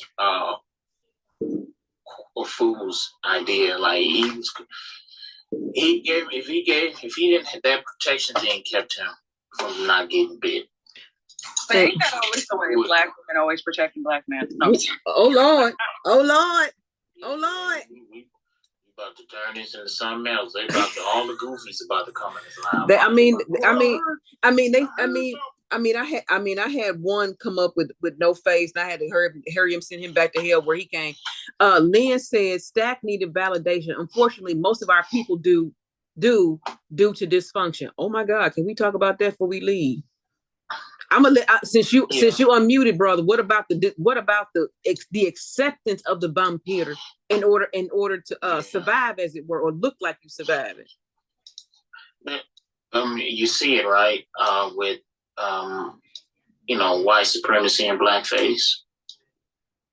You see it with look how we do things. We always try to appear safe in front of the oppressor, and I always say the oppressor has something to prove to us. We don't got nothing to prove to him. Like, we didn't enslave them, we didn't do nothing to them. So trying to prove to them that we're okay and we're safe and all we got to do is pretend that we're not mad. I'm mad, and I'm not ashamed to say it. I'm supposed to be upset.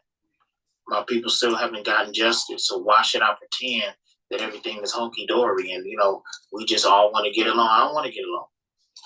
I want to get along until you make right. I don't want to get along with you.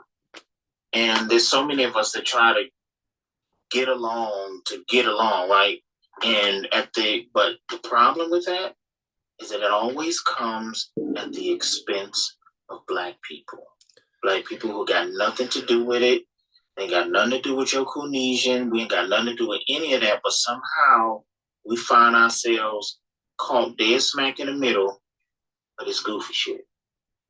Man, and that just kind of puts us in a situation like what we is right now. Like, hey, man, you want to be that dude with shucking jive in and bouncing around or whatever, you can do that. But just leave me out of it. Heavy on leave me out of it. Heavy on me out of it. And they get upset when we don't want to be bothered. Like, they get upset. You mean to tell me you don't want to shuck and jive like me? I mean, I call them Candylanders, right? I call them Candylanders. They, not from Django. Oh, you get over there. Not from Django. Not from brotherhood's gonna get you now. And they gonna get you, Django. That's who they are to me. They like Candylanders. I was like, they stand down. I'm not good Negro said Candylanders. No. You can't destroy. Say, who is that? We say, brother, who is that on that nag? Yeah, who is that on that nag? That's them. Every day you turn around, like they see you happy, and they run in the town, master. Oh, you girls around here, the Negroes over there, they too happy, master. We gotta do something about it. And it just be like, we don't. They got their music up too loud. Let me call the people. What is it? They got the fans out, but they don't want to get out there and protest. They just got their fans out. They just dancing and having a good time. Like that. I can't say it to the fans. Oh, you hurt. Just leave. They can't. It's crazy to see. It's insanity. It is. It really is. Insanity. I'll be trying to figure out, like, how much are they paying you, brother? And when you come to find out they ain't getting paid, it really just gets you upset. Like, you mean tell me You ain't getting no money for this? I mean, look. I mean, look here. Look. If we gonna really talk, because Mary came back after. Matter of fact, Remick bit her in a place that they wouldn't notice. Now, if she got bit on her back, everybody else is ripped in the throat and everything else. You know, Smoke shot one dude in the face, right? Because he handed Cornbread his money. Well, he should have been like T.I. and ATM, just throwed it out the door. So you see that Mary come in, right, with her wrap up, can I come in? And he didn't even question it. So he let her back in. She immediately go find Smoke with the stolen coins, stolen, ill-gotten, whatever, because God knows where Remick got them coins from for real, right? If the Queen of England can have her scepter with with the heart of Africa diamond on the top of it, ain't no telling where he got that from. But those coins actually have like an Irish myth associated with them. Ooh. So it's like, you know how like they say at the end of a rainbow you find a pot of gold? Yeah. There's a leprechaun. So there's like old lore associated with it that a lot of the Celts, when the Brits first came in, they hid their gold and they enchanted the gold. Right. And it would bring death to those who took it. Right. But life to those who kept it. Right. So and you see it's a death, and it was a death coin. Think about that. If they gave it to you, you were going to, but if they had it, that was their life. Right. So you see Mary with the now here I go meddling some more. So you see Annie when she's trying to get Smoke, she calls him Elijah, right?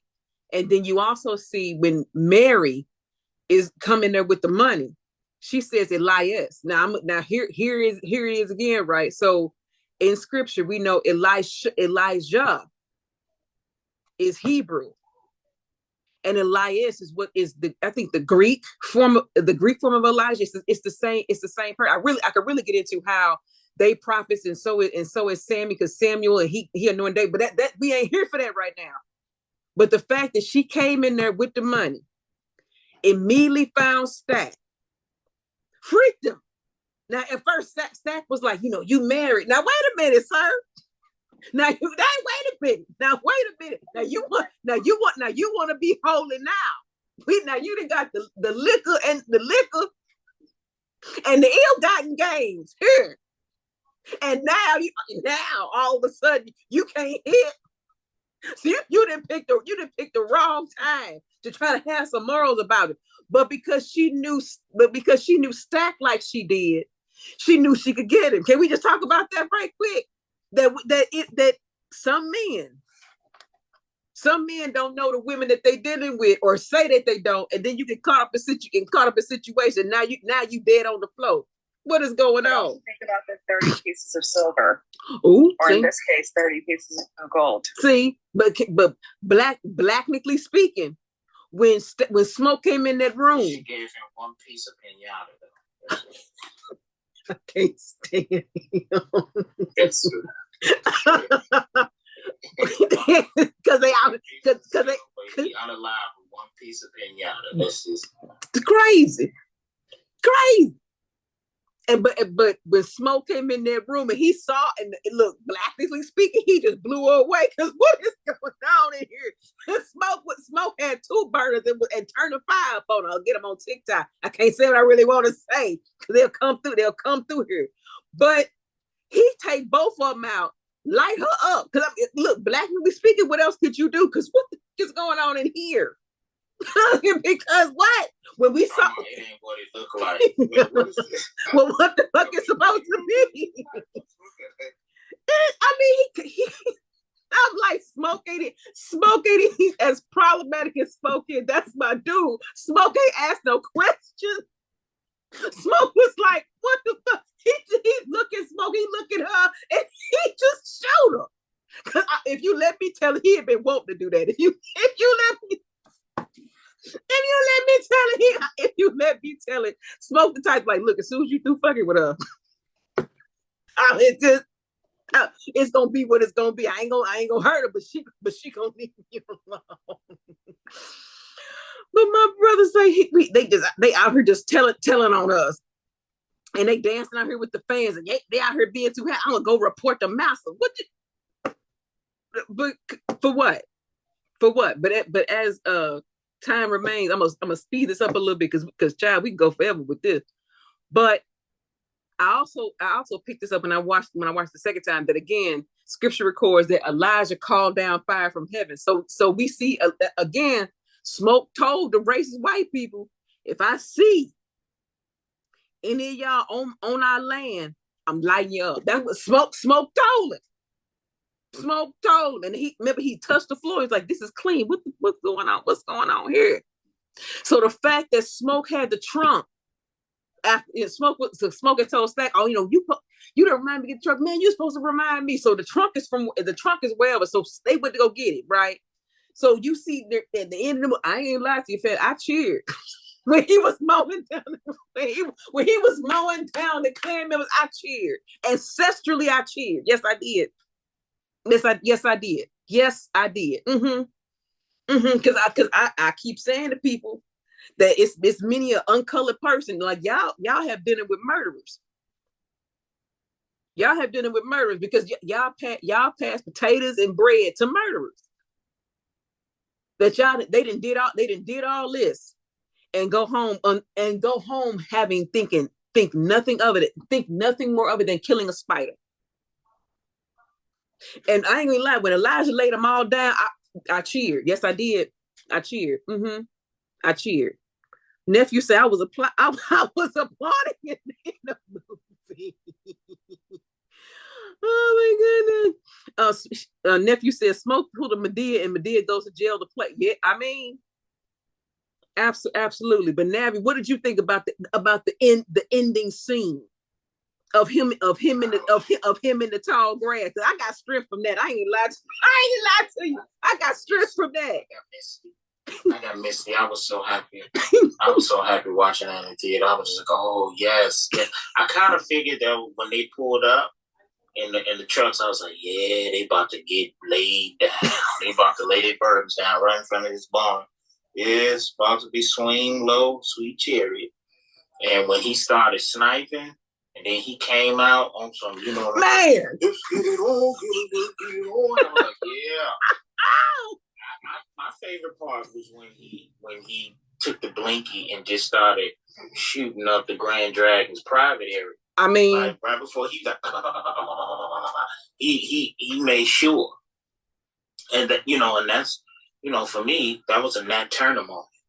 Yes, I felt like he was invoking the spirit of Toussaint Louverture, Nat Turner, the brother and the black man in Mexico that fought for their independence, like those type of. It was wonderful to see that, and that because they lost so much, we needed a victory.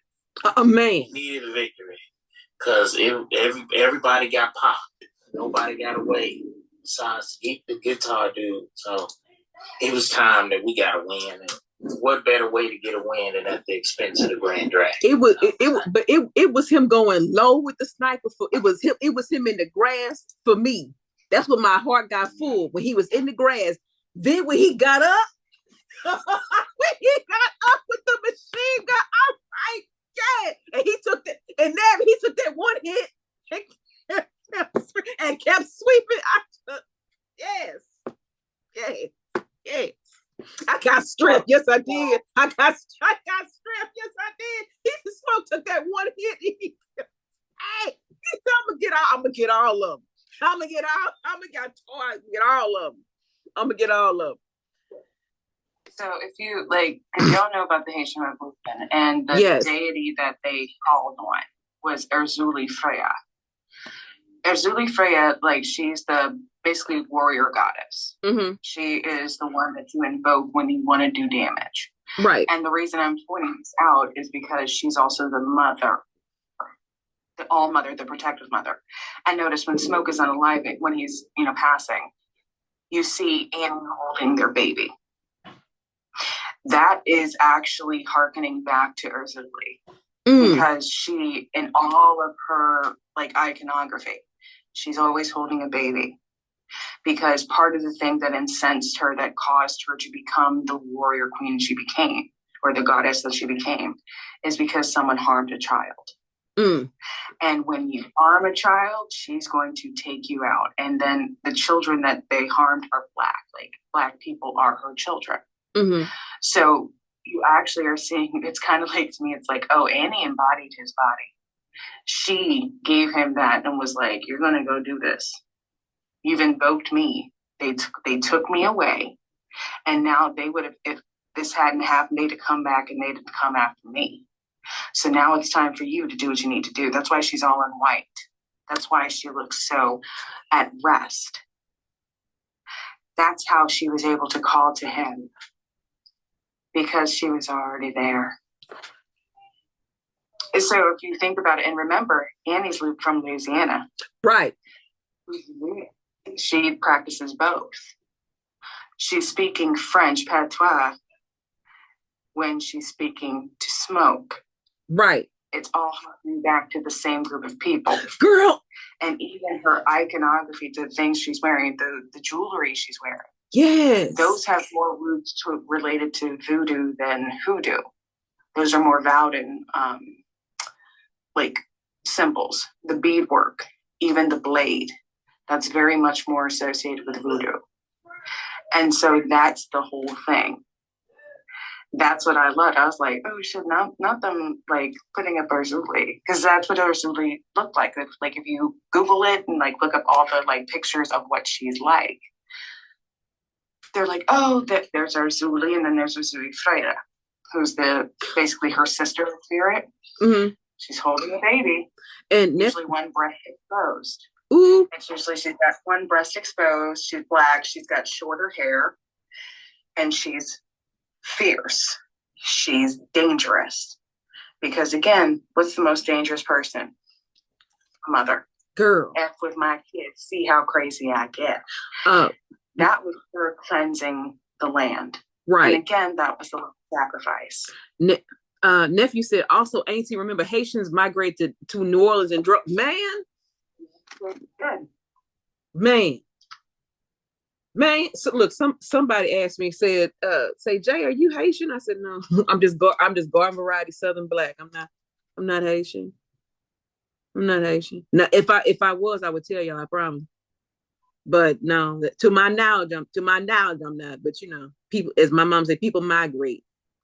But as we wrap this up, because we've been on for 2 hours, beloveds. But as I did say in the announcement video, that this is being recorded. So again, I've been looking at another screen. So this is recorded. I will put this up on my YouTube channel when that's ready. I'll share the link. But does anybody have any parting thoughts? Because again, I think I need to watch it just one more time. I really, if I could just watch it one more time, I think blackly speaking, I will have gotten enough. I can't explain no better than that.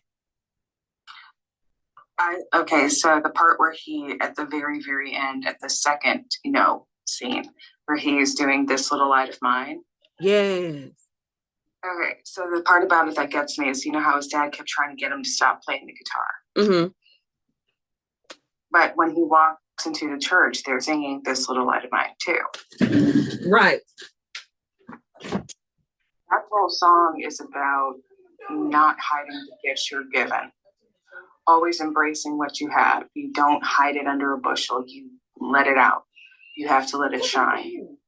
And it was the whole thing of that shine of the guitar being silver saved his life. Right. The guitar was his light. That was the light that drew in the negativity as well as the positivity. And the fact his father really wanted him to hide it, to just be a cotton farmer. Jim Crow Jesus. Yep. Just at the same time singing a song called This Little Light of Mine, I'm going to let it shine. And yet you're telling your son the only way you will accept him is if he dulls his shine, if he buries his gift. Lynn said, Lynn said, and when you do address why preacher boy and his gift could not be separated. We could really get into that, Lynn, real quick. I'm a stab at that. Any gift given to you by the Creator, it is your job to steward as well as protect. There is the parable of the parable of the talents, right? Where the owner of the field gives each worker a measure of talents. Some 5, 2, and 1. And the person who had 5 doubled theirs and had 10. The person who had 2 came back with 4. And the one who had the worker who had 1 hid it under a bushel, and the owner cursed him. I have been a big believer, especially as relates to this creative gift, that it's your job. And even Dr. Maya Angelou said this, that you can't use up creativity. The more you use, the more you have. I've been a big believer, and much like Afeni Shakur, who said that the arts are a saving grace for Black children. I really believe that, especially for Black men, that it is your job to use the talent that you have. And I think that whatever belief that Sammy had after witnessing and surviving what he did, he had a responsibility to from what his father had given him, from the knowledge of faith that he had. Now you have to steward and protect what you have. So if he lets that go, knowing what it cost, here we go back with sacrifice, knowing what it cost to get him to that point would be a betrayal of everything. And I think that's one of the reasons why you can't, if you are really in tune with your gift, and just as Navi said, it becomes a betrayal to abandon it. Because look at what has had to transpire to get you to this point. There's a metaphor that says that for you to be born, all these things had to happen from, your 2 parents. You were the result of two parents who had, and you have like 2 sets of grandparents who had 8 sets. So it goes back to these incredible numbers just for your one life to exist. So in that existence, it is your job to whatever the Creator, whatever God, whatever you believe has given to you. You cannot abandon that. And I think that's what and even when my oldest daughter saw that, she wept. She's like, because she said, Mom, his music, that was an integral part of who he was. And his dad was asking him to abandon that, and he couldn't and he wouldn't. Right, Lynn, it is an insult. It is an insult, because I can't at this stage in game for what it is I know I'm supposed to be on earth doing. It would be a betrayal at this point to abandon the portions of me that have been nurtured in Black, fostered in Black, loved in Black, shown in Black, and say, you know what? No, I'm going to reject all this and assimilate. I can't do that. I can't. I physically cannot do that. I think that would be a betrayal to me, to my entire lineage, not just my familial lineage, but my artistic lineage also. And one of my favorite super secret writing heroes is Rod Serling, who created the Twilight Zone. And he said in a talk in UCLA in the 70s, he said that all writers are born. And I almost threw my phone. He said all writers are born. And I could not help but resonate with that, because there are portions of this thing that I do that y'all see me do, right, that I can't explain. This is a gift, and it is my responsibility in this mortal coil, in this reality, as Magneto, aka Navi, say all the time. In this reality, it is my job to steward it and steward it well. My job on this end, because my day job is healthcare, but I heal on this end too. And it's my responsibility to do so. Magneto, aka Navi, what are your final thoughts on this as we get ready to release the people? He might be doing something. Navi. Yes, ma'am. what are your final thoughts? I know you was clacking. I'm like, let me get him so he can go back to what he was doing. Yeah, I'll be on panels and I'll be writing while at the same time listening. My final thoughts is this is a phenomenal movie. It's not even really a movie; it's an experience.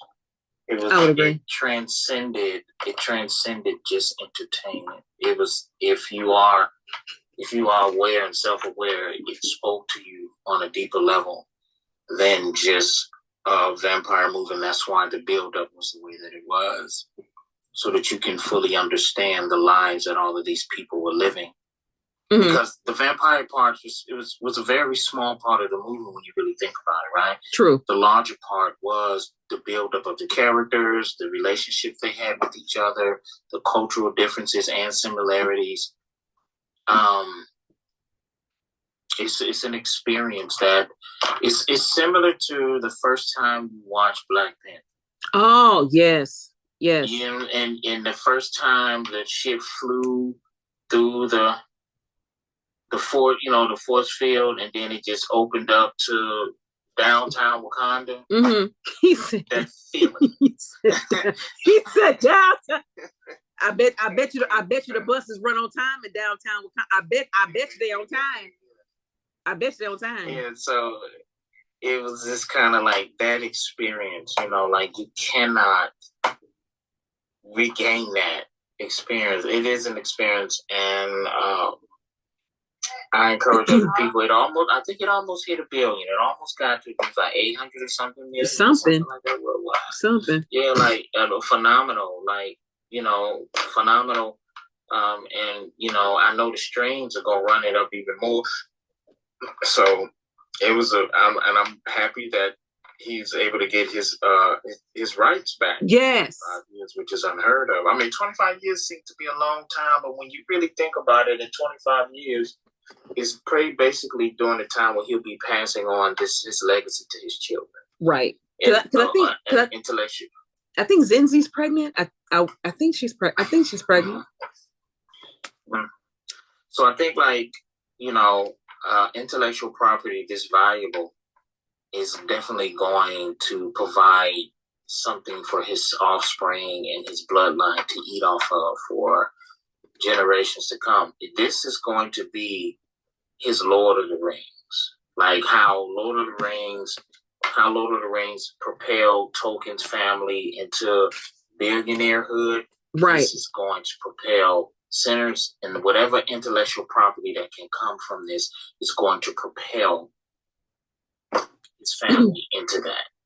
And I land with that. Thank you, Magneto. Your wisdom is always razor sharp, and I always appreciate your presence. KGR, thank you so much. Thank you so much for providing a perspective that I did not even consider. Thank you so much. Nephew said. I love having here.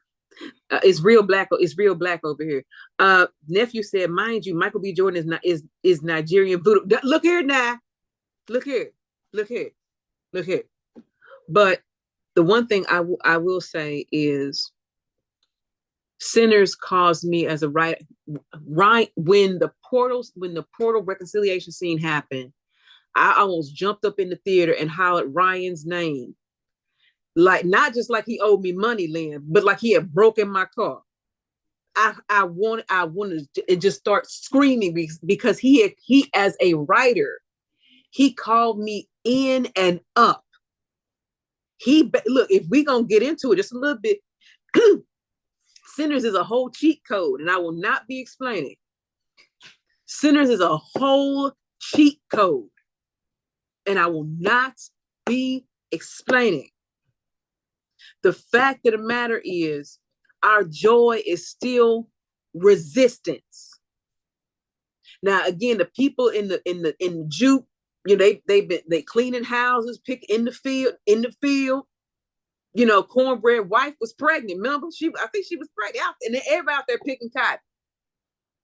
Everybody's trying to survive and still found joy. And still is power in community, because that's how we have always survived. We have always survived through connection. So it is alien, again, as Navi said, that when you see the stray niggers out here telling on folk, because you know cornbread looking all goofy, you know, we out here and you see smoking, they're like, who is we? Who is we? Talking we? Who is we? And why are you out there with we? But you know, that's a whole other conversation. But Sinners has caused me as a writer to look at my work and value it in a way that I didn't quite before. Not that I didn't value the gift, not that I didn't try to steward it, not that I did not believe I could do what I need to do with it. But blacknically speaking, there's a whole other level I ain't even tapped into yet. And I appreciate Ryan Coogler so much for that. And I'm not worried if we're going to be 100 and before we leave, I'm not necessarily worried about what the Academy is going to say. You understand what I'm saying? I'm not worried about what the folk with the gold statue is going to say. I can't be worried about that, because Ryan gave a whole cheat code. He gave a whole cheat code. And y'all see what Good Sis just revealed from a practitioner standpoint, what Ryan put in the movie. Like when I tell you, if he ever come out with a Sinner scrapbook, I need everything attached to this movie. I need everything. I need everything attached to this movie. I need everything. I need a Sinner's graphic novel. I really do. I do. I want to know, is it too early to start the fan fiction? I need to know because I need to know who is going to be supervising the artwork. Is we storyboarding? I need to know. Is Ryan mad if we do it? I need to know. I need everything attached to it. I need it. I'll spearhead the fan fiction. I need it. I need it. I'll pop fan fiction. I will look.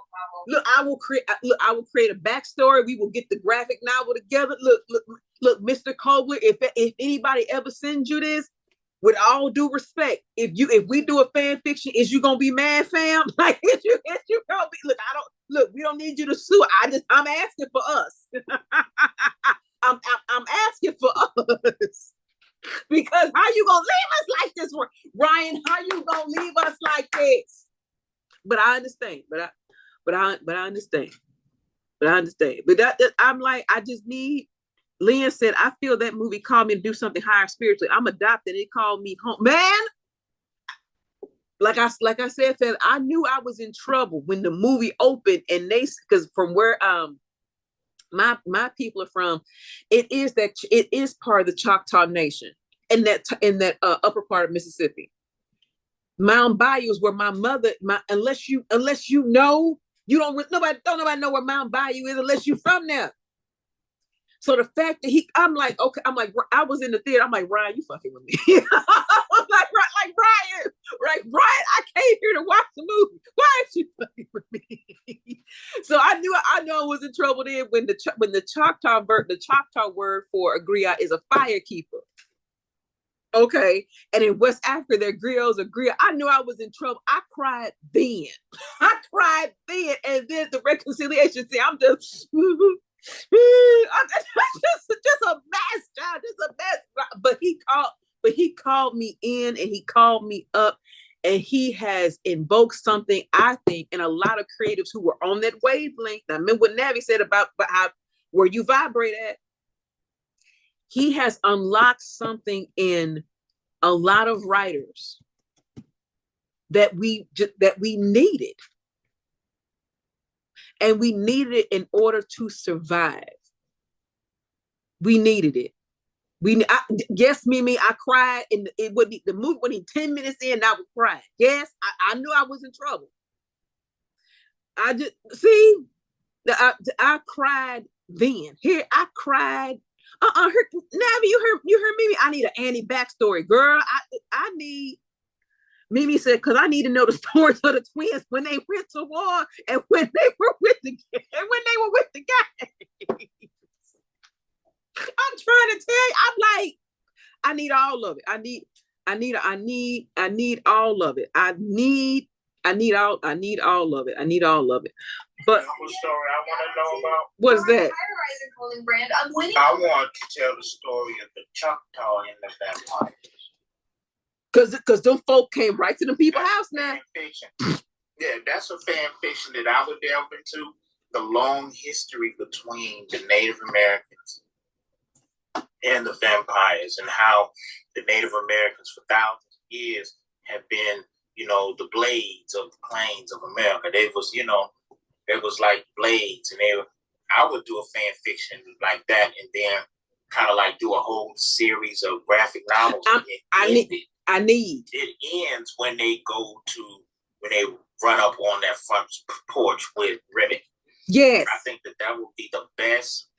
But because with Native Americans, you can bring forth the connection between the Native Americans in that area and the descendants of slaves. Yes. So that connection between the two. So you don't just have to have Native American vampire hunters.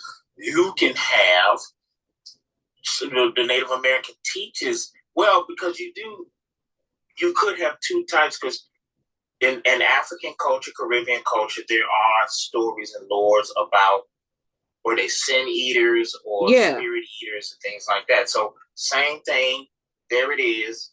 And they bring their culture over, and the Native Americans bring their culture, and they combine to create an army of vampire hunters. Listen, I need all of it. I need all. Here go Mimi. Here go Mimi's hustle. How they catch Remick? Right? Where was they at now? And how? And Mimi said, how long had they had him? I mean, yes. I need all of it. I need all of it. I just wanted to point out that was the blackest shit ever, because the minute they was like, no, we don't like y'all, they was like, you know what, that I minding our business. It was. Because you see, he squinted at him. He said, he is not what he appears. She kept the gun, but he was like, all right. All right. Y'all had it. Mimi said, I need everything.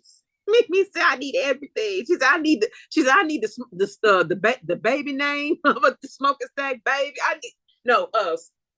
Smoke and Annie's baby. Girl, I just want to know, is it too soon to start the fan fiction? And who is finna be in charge of that?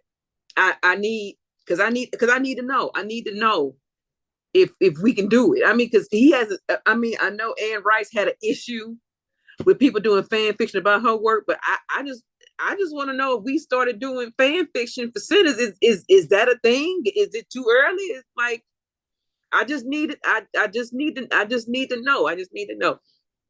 But once more, yet again, still, I thank y'all so much for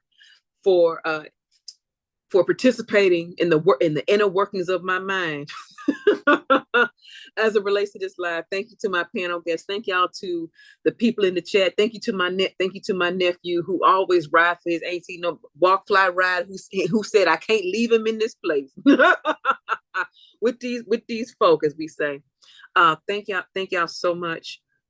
Because I like Navi have, and possibly like KGR, have big feelings about this movie. And if you have not seen it, I urge you to watch it. I urge you, therefore, brethren, to go ahead and watch it. If you've watched it once, watch it again.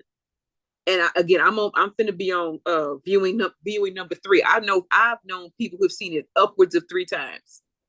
And I too am going to buy it, because I can't rent it, because I know on Apple, somebody in the chat said it's supposed to be on HBO Max here in a minute. I did hear that it's supposed to be on HBO Max here soon. I bought it on Amazon. I know. See, yell me. I got Prime, so I just purchased it because I was like, look, we saw it in theaters, and I know I'm gonna go back and see it in theaters, but I want to watch it at home so I can keep, finding little things that I missed. Right. Like I picked up the pipe when I watched it again. I'm like, Annie knew he was coming back, because she left all his stuff in that space, in that wall. Here go Mimi talking. I need to know all of it. I mean, Lynn said we bought it on Apple and it has some commentary. Okay, cool. Good. Because I really just need Cass Forever said Blu-ray on the 8th. Ooh, okay.